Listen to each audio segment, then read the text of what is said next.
With what shall I come before God and bow myself before God on high? Shall I come before God with burnt offerings, with calves a year old? Will God be pleased with thousands of rams, with 10,000s of rivers of oil? Shall I give my firstborn for my sacrifice my child? What? Look, no one's asking anyone to sacrifice their child, least of all God. But is God asking for stuff to put in this plate? Yeah, I hope.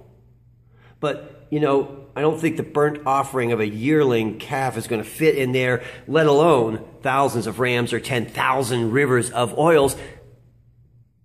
It's a bit of exaggeration going on here, isn't there? This is the people's response to God, who has said, "What have I done to grieve you, my people? I mean, all I did was bring you up out of the land of bondage and give you this land of promise, flowing with milk and honey. What have I done wrong?" The people have felt some guilt and make these extravagant, over-the-top statements.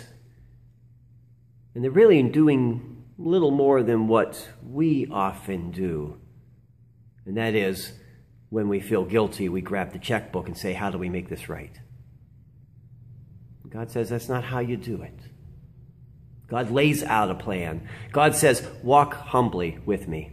Let's go for a walk, my people. And if we do that and walk humbly with our God, we will find that God is asking us to keep covenant love, to show mercy.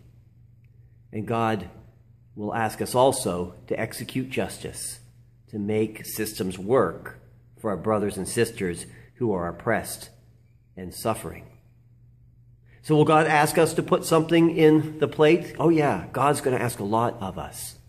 But God's going to show up to ask for it on this walk in the form of the least, the last, and the lost.